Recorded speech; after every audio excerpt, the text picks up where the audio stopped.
Good morning, everyone. This morning, we're going to try and answer this question of is therapy bad for you?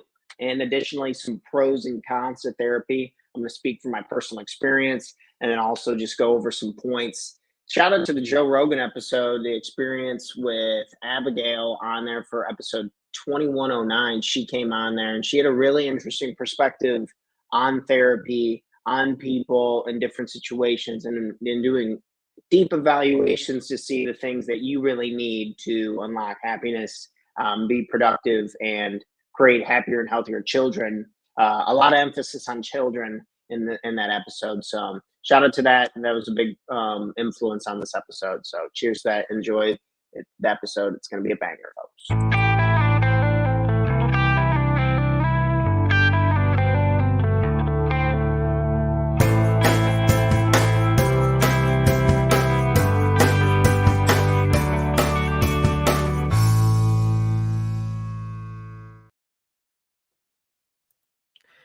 Good morning, everyone, and welcome back to another episode of the Talk Terror Morning Show, where we go over tips, tricks, ideas, and exercises to help make you the absolute best person you can be, not only for yourself, but for the people you love and care about most. It looks like I'm glowing a little bit today because the sunlight is coming in. How's everyone doing today? I think we have a fun episode. Maybe we want to learn a little bit about therapy and some of the pros, some of the cons of it. Do we need therapy? I'm really excited about mental health awareness in general. I think there was a long period of time where we didn't talk about it at all, or certain people and demographics didn't get listened to or didn't get adequate resources to get help when they needed it. And that's very true. And so I think if we look at the quality of mental health resources and we look at the options that we have, a lot of us could agree that this is a good thing. Where history tends to repeat itself, when anything comes into light and any opportunity for humans to gain status and for human beings to set themselves apart. Tell me if you've noticed this experience before. You see people one-upping each other on their own mental health issues, insecurities, anxieties, issues that they're having with themselves. This is something I'm seeing more and more of. You have a problem, but my problem, way up here, my man, way up here. My anxiety, through the roof. I mean, my trauma, you have no idea. You have no idea how I even walk this earth, how I get it done. So I think this is a great discussion, and for people to just listen to, because it's so hard to answer this type of stuff, because mental health awareness is really, really good. I think the main pillar of focus why therapy is so good, because it helps us recognize the patterns of us kicking our own ass. That's my biggest takeaway from it. So if we could have any major takeaways here, let's maybe we get to the board. I'm on my last piece of chalk. I got to go buy some more, folks. All right, let's go to the board for a little bit. Let's go over some key takeaways. We're trying to answer this question: is therapy bad for you? Do you need it? Is it even a part of the process? So that's one of the first key takeaways, is seeing. So pattern. Humans are pattern creatures. We always are trying to formulate. People are always trying to guess what's next. What is the pattern? There's something innate. And I think when we recognize patterns, that has helped us survive. So it makes a lot of sense from an evolution standpoint. We're recognizing the pattern. And this is why change can be so uncomfortable, bring up so much anxiety, is because humans love knowing what's coming next, being able to guess it. You see it in game shows, all this, something about being able to be right through a prediction brings a lot of value to us, to our mental, physical, spiritual health. So pattern, and I think just recognizing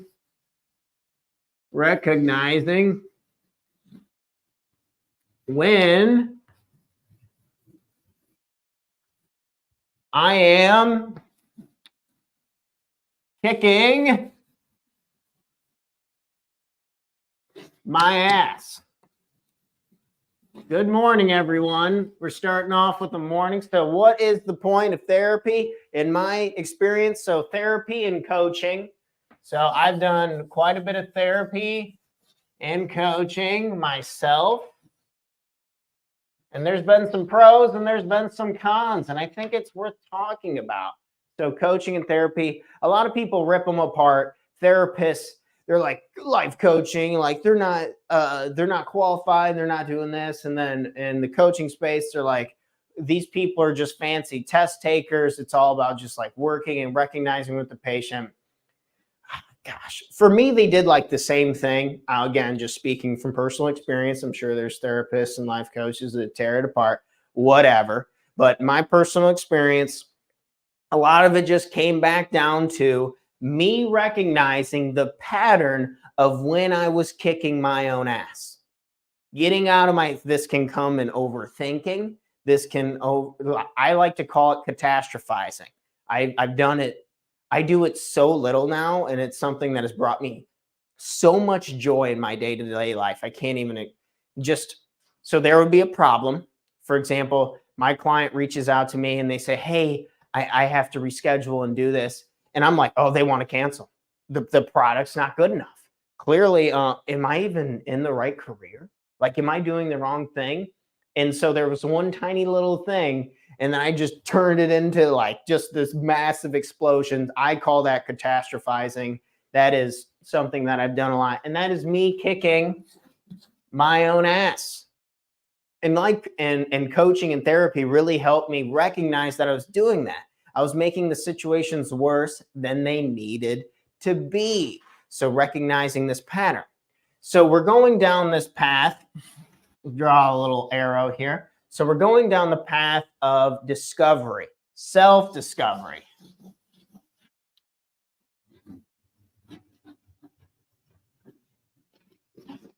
Self-discovery. Where this can get a little jacked up. This is, I think, one of the bigger takeaways. So we're going down this path of self-discovery. We have a professional who is helping us, guide us to learning the patterns of us not being nice to ourselves. If we fill our life with love and compassion for ourselves, we're going to be able to give it to other people. But there's a few things that we have to go right. So if you're going down this is where this is where I messed it up big time. So I believe there are 5 pillars of health that if you do these right, self-discovery leads to joy and happiness. But if you do these wrong, if you do not do these, your self-discovery will be something in the realm of catastrophizing. Our emotions are going to be super out of balance. And this is where therapy can be bad, I believe. So let's go over these 5 pillars just real quick. So the first one is exercise. I don't care if you don't exercise, your emotions, your physical, mental, and spiritual well-being will be diminished. That is fact. There are too many studies to argue against this anymore. I don't care how old you are. I don't care what your situation is. There's something that beyond stimulation that goes on with the body and systems when we move. Movement is life. If we're not moving, we're dying. So exercise comes in as one of those big pillars. Let me make sure I got my list over here, the right ones. Okay, we're on to the next one. So the next one is nutrition. Nutrition. I don't care if you see the greatest therapist in the world, if you were eating and consuming literal poison, processed foods, all this garbage, your self-discovery path, you're going to be talking to therapists and coaches, and you're going to keep coming back to, I still have all this anxiety. I'm all like jacked up, and I'm like, maybe I am not enough, or just being too into our heads, overthinking a lot of these things. So nutrition comes in. We have to eat the right foods. We got to, before we start popping pills and taking these SSRs or Ozempic or whatever the hell they're feeding people nowadays, Adderall, We want to make sure that we're getting these pillars right. So on to the third pillar, that would be sleep. Are you sleeping? I'm asleep. I'm a prince when it comes to my sleep. I sleep like 9 hours a night, dude. Quite a bit. And some people are like, I can't do that with my schedule and this and that. And I'll just be like, okay, is that true? Can we look at your schedule? Are you watching TV? Are you on your smartphone? Turns out looking at screens right before bed is terrible for sleep. So I think there's some things that we can do, some changes we can make, and just play around with it. Maybe you just a couple nights a week, you sleep a little bit longer, something like that. And I feel like there's, I used to feel this way, so I think it's worth bringing up. When it came to sleep, I used to feel guilty for sleeping. I'd be like, I'm wasting my life. I'm not awake. And it's like, but what's the quality of your life when you don't have it? And that has given me a lot of peace. Just permission, right? Can we go back to the why we do therapy and coaching? It's like to recognize the patterns and give ourselves permission to have a positive self-discovery for ourselves. So, and I think giving myself permission to sleep has been really, really beneficial. Okay.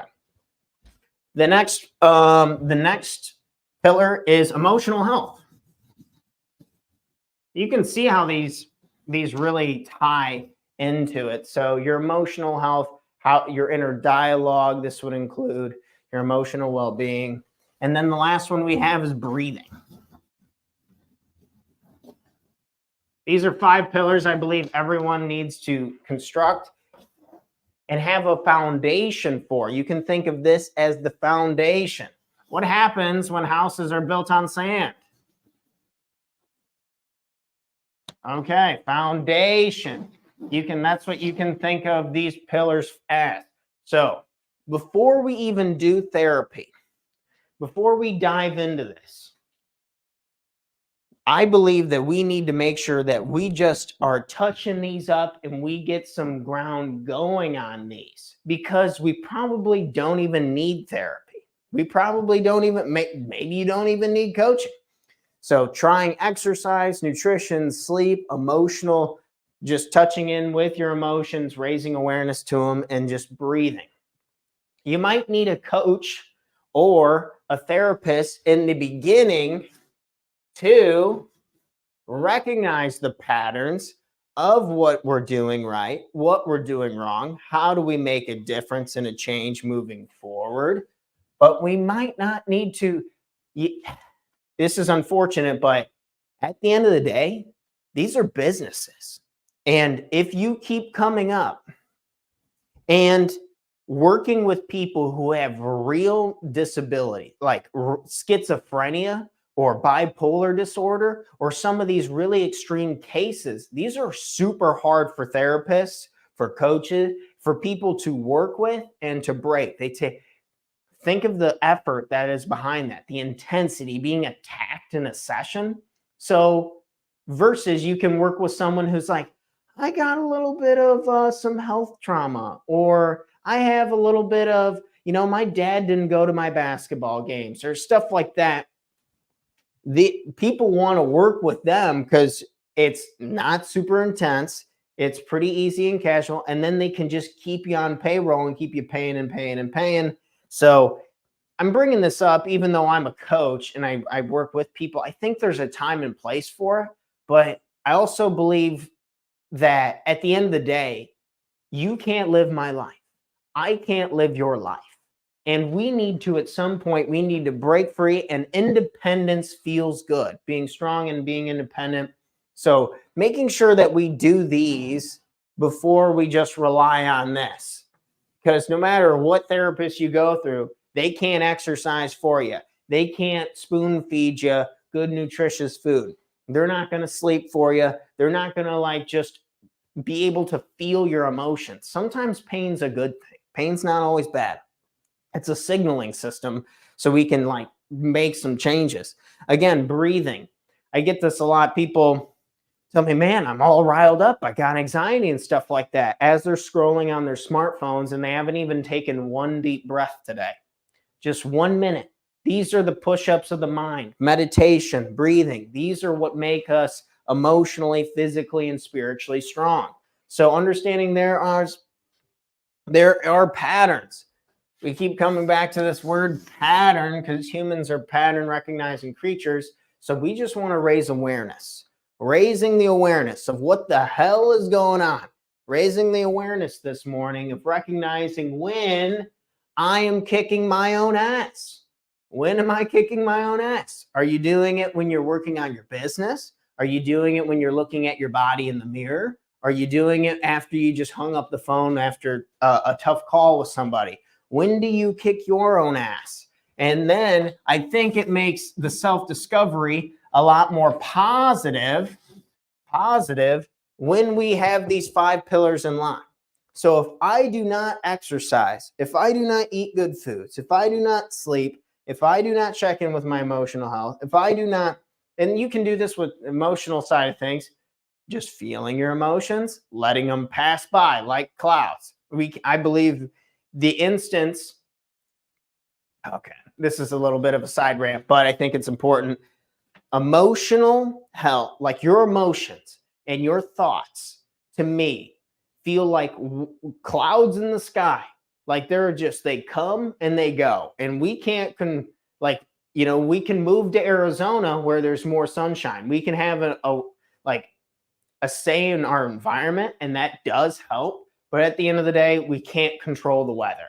So, but the real question is, how long are you going to feel a certain emotional state, or how long are you going to let a thought live inside your head before you let it pass on by? So, emotional stuff. But breathing, I'm not going to take Ozempic. I'm not going to take Adderall. I'm not going to take all of these pills or whatever prescribes. I'm not going to pay thousands and thousands of dollars to therapists and coaches and stuff after I've already recognized the patterns of when I kick my own ass. And now it's time for me to be independent. It's time for me to really stand up for myself and to see. And maybe this is where it's tough, because you might need the extra help, but you might not. And I think when it comes to this emotional health, and off of that Joe Rogan podcast I was referring to a little bit earlier, let me pull this up. Sorry, that was pulling up some stuff from the 5 pillars of health. This Joe Rogan podcast, I really liked a lot of the points that she was making on people being overprescribed, whether it's drugs or people just being in therapy for way too long.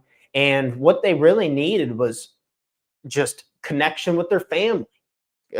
Connection, for me, that's in the emotional state of just like being connected with, maybe you haven't had a partner, or maybe you haven't communicated with your kids a long time. Maybe you haven't hung out with your friends. Maybe it's been 4 years since you went on a vacation. I think it's easy for us to get wrapped up into all this crazy stuff and then try and hit the easy button. But the easy button sadly doesn't exist. If you take these pills, okay. Again, I am not a medical doctor, but from the research that I do, taking medication when you haven't been doing the 5 pillars of health just seems so stupid to me. That stuff just fries good bacteria in your gut. It just erodes your intestines. Do you listen to the side effects that they talk about on these commercials? Oh yeah, this will help lower your blood pressure. And it's like and then they talk 200 miles an hour. They're like, internal bleeding. You're going to have memory loss. You're going to get dementia. You're going to have to take 5 more extra pills to do this and this and this and this. So I guess I'm just ranting this morning on. I'm a little charged up, and it just had me really curious and thinking a lot about, like, is therapy good for you? Is it bad for you? Because I've done a lot of work on like my childhood, and I recognize the patterns of what I did when I felt inadequate, or I felt like, if I'm being blatantly honest, like my dad didn't love me and stuff like that. And that stuff tore me up. And I think it was helpful going through that. But I also think it did get me in my own head a lot. Like, I don't think therapy's all good. Just like, is there anything in this universe that is all good? Are we in our heads way too much? Is social media Is technology playing a huge role in this? Us being in our heads way too much. Maybe we just need to get out of our heads and into the world. And we do this by we get out of our head, we get into the gym, we do some push ups. And then we also do some breathing exercises, some push ups of the mind. I believe you being the strongest version of you, you being strong for your friends, you being strong for your family, and you being strong for yourself is the gateway to mental health. If that's what we really want, I think being independent and resilient is that's what being a human is. Look at my grandfather. He's 91 years old, and he, if you looked at they didn't even eat every day. And they like just the resilience and the toughness. And I think we have a real opportunity here to just continue to keep pushing the meter in a positive direction for human development and health.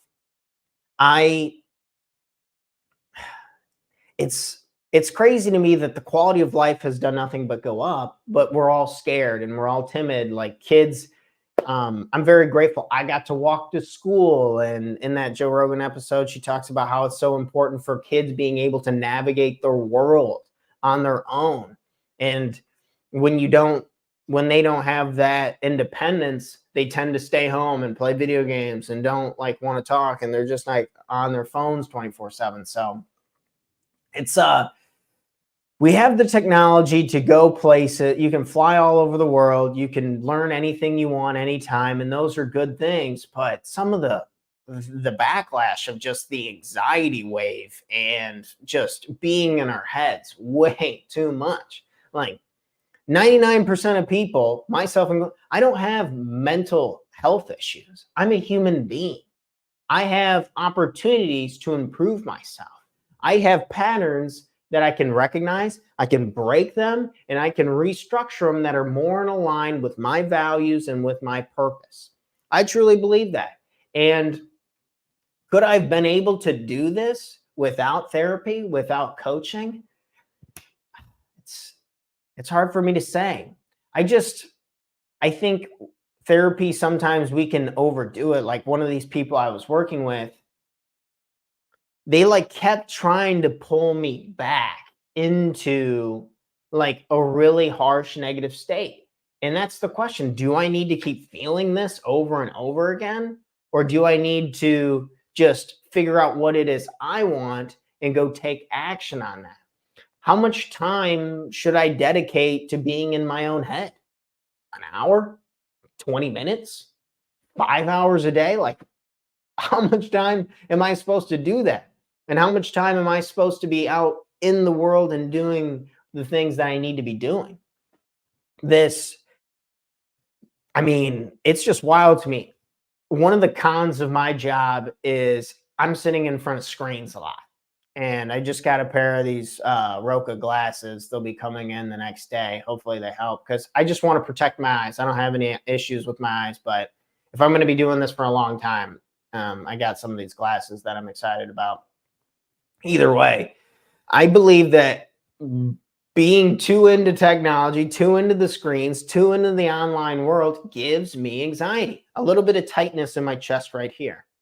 And when I go outside the other day, I was picking up sticks and I was breaking them up in the yard and just kind of getting my hands dirty, moving some stuff around in the yard.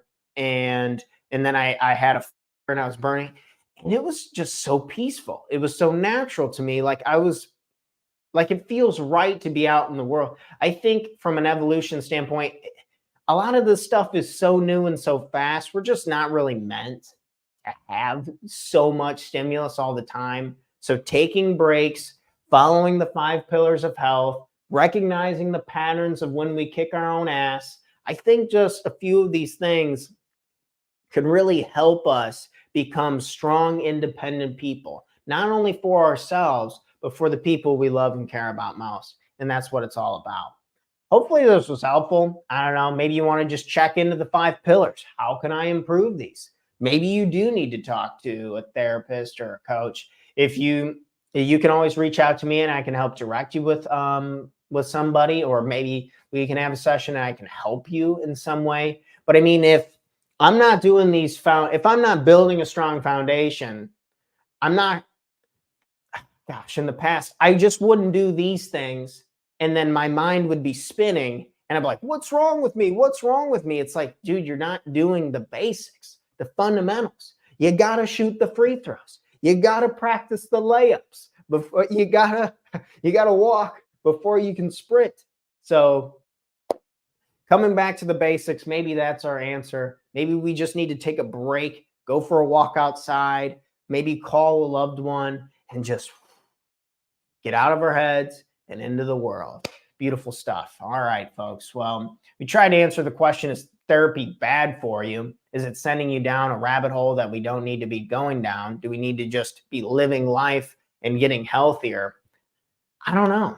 I think everyone's got to take their own journey on it, but I believe that anyone who says like, yes, everyone needs therapy all the time, I just don't agree with that. Or vice versa. Like, you don't want to be too hard-handed. Like, no, you never need help. You do it on your own all the time. It's like, there's got to be some type of harmony and balance in between the two. And it's, unfortunately, I can't be in your head all the time, and you got to figure that out on your own. But if I can be of any help, I would love to. I'm really excited about the discoveries I've made and the patterns I've recognized. And it's, dude, truthfully, just I've really gotten out of my own head, and I believe that was my big, by a landslide. I'm like maniacally laughing because I just think back of, oh my gosh, dude, I was beating the crap out of myself all the time, and man, they say you can be your own worst enemy, and that's couldn't be more true. So this was my experience with therapy and coaching and stuff. Is therapy bad for you? Is it good? Do we need to do the fundamentals? That kind of stuff. You know what I'm saying this morning. I got a really busy